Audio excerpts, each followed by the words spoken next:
अस्सलाम वालेकुम। Surface area find करना है, इनमें से कोई एक हम सिलेक्ट करते हैं। अस्सलाम वालेकुम। अच्छा भाई, यहाँ पर एक ट्रेपेजियम है, एक हमारे पास ऐसी शेप है जिसकी साइड्स डिफरेंट हैं। हमें ये कहा गया कि इसका सरफेस एरिया फाइंड करें। सरफेस एरिया मींस कि इसका जितना भी इसने एरिया कवर किया हुआ है वो सारा हमने फाइंड आउट करना है। तो हम ज़रा ग्रेजुअली इस शेप का तज्ज़िया करते हैं। ये फ्रंट शेप जो साइज़ है हमारे पास, सामने जो शेप है, इसको अगर हम देखें कि 15 इसकी सेंटीमीटर ये बेच दी गई है। ये समझिए कि ज़मीन का एक टुकड़ा है जिसके 4 कोने हैं। एक ये सामने वाला हिस्सा है उसका, ये 2 साइड है उसकी। ये साइन का मतलब है कि ये दोनों आपस में इक्वल हैं, और ये उसकी एक साइड है, उसकी 15 सेंटीमीटर है। ये साइडों वाले जो हैं वो 6 है दोनों, और अगर हम उनकी हाइट ले लें तो वो बनती है 7 सेंटीमीटर। तो पहले हम इसका एरिया फाइंड करेंगे, ये सामने वाली का जितना इसका होगा बिल्कुल इसकी बैक साइड पर उसका भी वैल्यू उतनी ही होगी। एक बात होगी। उसके बाद हम इस शेप को देखेंगे, ये जो फ्रंट साइड है ये वाली, इसका ये 10 सेंटीमीटर, और यहाँ पर ये दी गई है जो 6, ये हम लिख लेते हैं यहाँ पर 6। एक इसका हम एरिया फाइंड करेंगे, एक इसका एरिया फाइंड करेंगे, और उसके बाद ये ऊपर वाली शेप देखें, यहाँ पर ये वैल्यू कितनी दी गई है, ये इसकी और 10 ये दोनों आपस में इक्वल है, तो ये भी 10 होगी। और इसकी ये वाला जो लेंथ है वो है 9, तो 10 9 ज़र 90, इसकी एक ये वैल्यू होगी। तो ये जो सामने गिवन है इसके अपोजिट साइड इस तरफ होगी, वो भी इसके इक्वल होगी। इसके अपोजिट साइड जो है वो बैक साइड वो भी इसके इक्वल होगी।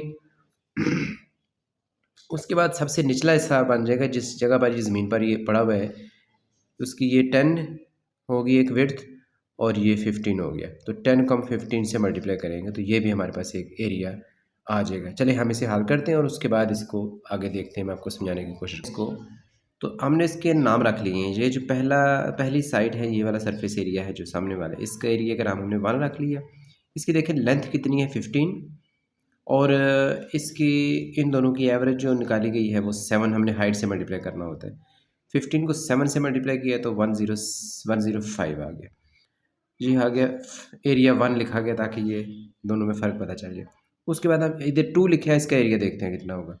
लेंथ मल्टीप्लाई विड्थ, ये फार्मूला होता है। लेंथ कितनी है 10, और उसकी विड्थ कितनी है 6, 10/6 हो गया 60।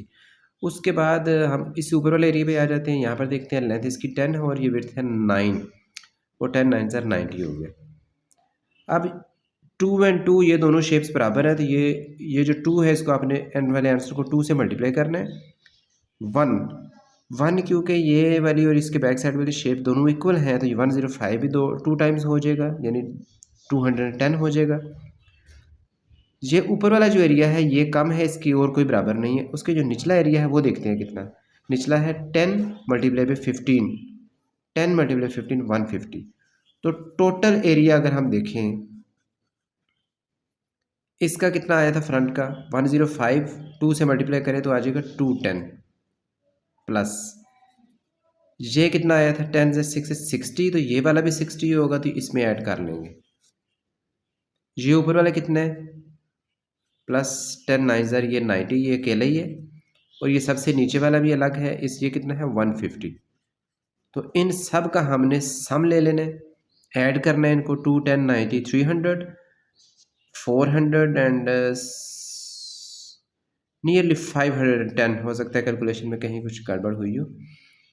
सेंटीमीटर स्क्वायर ये इसका टोटल एरिया आ जाएगा इस डायग्राम का सरफेस एरिया।